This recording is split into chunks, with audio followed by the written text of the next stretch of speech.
Hello everyone and welcome to a quick little audio log where I'm just going to talk unscripted for a while. I just finished Digibro's book, Scarlet City, because I missed my bus and had to walk home for about 2 hours in the middle of the night. It was a good way to get through the book, just walking, listening in darkness, through a city, being able to think about it. And listening to it, as I always do when I'm consuming something, I was constantly building on my response to it. I was thinking, I can talk about this, and I can talk about this. And the big thing that I came to was I was going to write this big comment where the big theme was going to be extracting Digibro from the book. Like, looking at the book and just pulling out every aspect of it that is like so Digibro in the core. I was going to look at a lot of different lines. I was gonna quote a whole bunch of lines and be like, oh, this sounds exactly like Digibro. And I was going to reference how, of course, when Digibro wants to have his characters fit into this big weird system, he's just going to have them explain in what ways they fit into this big weird system, because that's how he writes. He's an explanatory writer. And just really, as I said, extract the essence of Digibro from this book, because there's so much of it. This whole book is like one of the most Digibro tight things I have ever consumed. But then I listened to the podcast that Digibro recorded after doing the book, and he does that for me. I don't need to write that comment because Digibro completely is 100% aware of every single little Digibroism that is inside of his book and how all of his characters are basically him. And that was the whole thing I wanted to talk about. So then I was thinking like, oh, what else can I, because there has to be something. And then I was thinking about it, like, I really enjoyed this book. And Digibro says he hates it and that is bad. And I'm like, yeah, it is pretty fucking bad. If I look at it as an anime, I hate it. But when I look at it as Digibro content, it's great. Very similarly to how I really enjoyed Light Novel in Like a Day. But as this is entirely fiction and there's no meta, I found that confusing. Because what I enjoyed about Light Novel in Like a Day is how the meta ties together all these weird little stories. How the whole book is like diving into Digibro's mind. I think of it sort of like how Digibro explains how Kill la Kill is what his mind looks like. The Light Novel in Like a Day is what his mind feels like to consume. Thinking about it this way, I started to see a little bit of why I enjoyed this book more than I think I should have if I wasn't a big Digibro fan. And it comes back to the idea of extracting Digibro from the book. Because I really wanted, when I started listening to this book, to try to think of it as something that wasn't Digibro content in order to have a fresh take on the book. But as I listened to it, all I could think about is how it's entirely written by Digibro. This book is like the antithesis to The Author is Dead, because the author is so alive in this entire book. And that becomes the meta aspect. For me, Scarlet City ceases to be a book about this city and these characters that Digi is so proud of, and well, maybe not proud of, but is so invested in. And it instead becomes a book about how a shitty light novel would look if it was entirely infused with Digibroisms throughout the entirety of its length. What if in a light novel everyone's referencing Digibro's weird music taste? What if in a light novel everyone just explained who they were all the time in exposition that sounded like an analysis video? What if everyone was a sexual lolly who's also a lesbian? It is the most Digibro thing I could ever imagine in the shape of fiction. And that is why this is a shitty book for Digibro himself and for pretty much anyone, but it's an amazing book for hardcore invested Digibro fans. Because what I love in Digibro, and something that I think is integral to a lot of more invested Digibro fans is that we're really into Digibro's mindset and his thought patterns. It's not so much about his specific anime analysis. It's not about his musical analysis. It's not so much about his weird art projects. It's about just getting in there, consuming everything he's ever made, and really just absorbing his thought patterns. It's very similar to the way Digibro himself describes his affinity for Dick Masterson. How Digibro can talk about how listening to Dick, it's this character who has a way of thinking that really resonates with him. How Dick will always go on about how everything is a scheme and everything's out to get you and everything's bullshit. And did you listen to this? And he's like, yeah, I feel like I understand how this man thinks. And I'm listening to Digi and I'm like, yeah, I understand how this man thinks. All of the little Digibro philosophies that come out through all the things, those are things that have heavily impacted how I think and live my life. And every single day I talk a little bit more like Digibro when I'm speaking it to people. Something that annoys my regular friends immensely. They go and watch 5 Digibro videos and then they think of me like, oh, you just talk like this guy all the time. Similarly, I've noticed Digibro talking like this Dick Masterson more and more the more he listens to him. During the past few months, he's been catching up on a lot more of the Dick Show and has been, in a lot of content, phrasing things in ways that just scream, I am a fan of Dick Masterson. So this is why this book is so valuable to a hardcore Digibro fan. And I was really hesitant to read this because I thought that it would be one of Digibro's attempts to write something that was less him, that was fiction, something where the characters were more true to themselves, a better book. I thought this was a better book and that's why I didn't really want to read it. But the fact that the book is so incredibly bad from a general consumer standpoint makes it the best book imaginable for anyone who just wants more content infused with the soul of Digibro. Now, another thought that I had about this book is that when I listen to not the book, but Digibro's podcast about the book and Digibro's reading of the book, I have to imagine, what if Digi didn't rewrite the book today, but re-recorded it?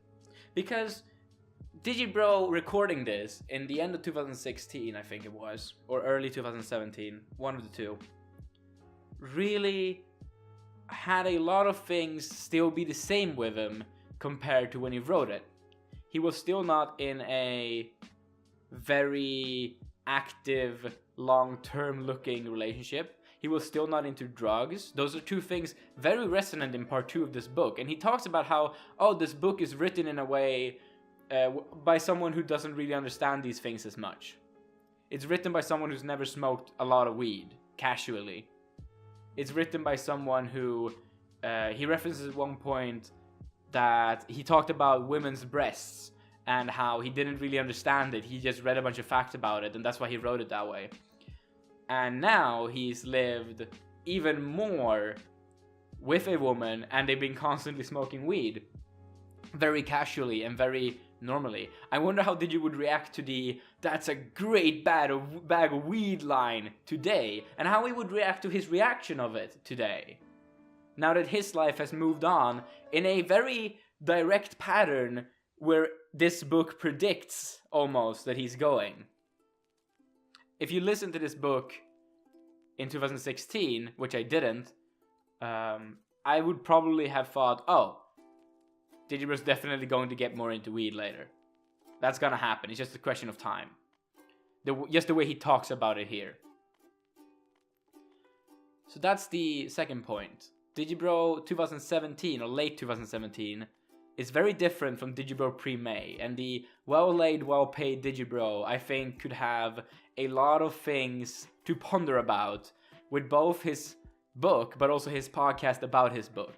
Not so much what he says about the book, but what he says about the themes presented in the book, because of his life having changed. So lastly, I wanted to go into a little bit about what I actually enjoyed in the fiction. So, similarly to Digibro, I am a fan of a lot of the older punky light novel things. I haven't actually consumed Boogie Pop yet. It's one of the things that I will get to sooner or later. But I am a fan of, for example, Durarara, Bakano, some of the other things that have inspired this book. And to me, this book feels like a more conceptual book than those, but because of how badly it's written, I can't really extract any of it. Mostly, part 2 and part 3 had some of the most interesting thematic structures I've seen in a long time.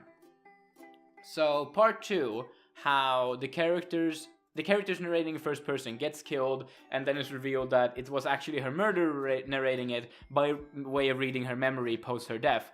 That is something that, as Digibro explains in the post podcast, is really cool and feels very punk light novel, but it's something that is...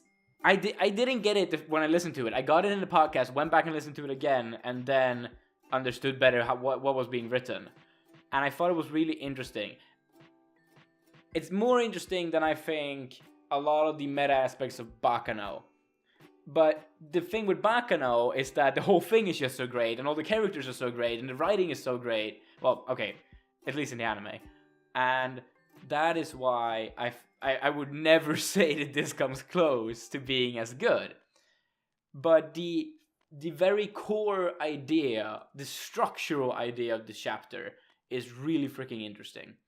And then part 3, you have this big sci-fi thing, which reminded me a little bit of another short sci-fi thing. They have nothing in common, but just in the form they exist as almost a standalone little sci-fi story. It reminded me a bit of an anime called Even Though You Can, which is done by director Digibro Hates, who also did the show about the girl who flips upside down in gravity. I forget what it's called.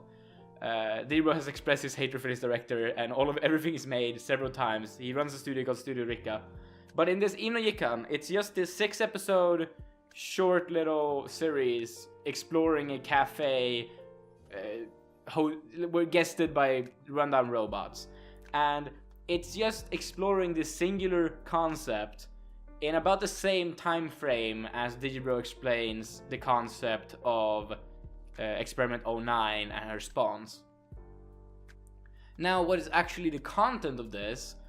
Interestingly, Digibro just dropped an anime called Alice to Soroku, and Alice in Alice to Soroku is pretty much 9.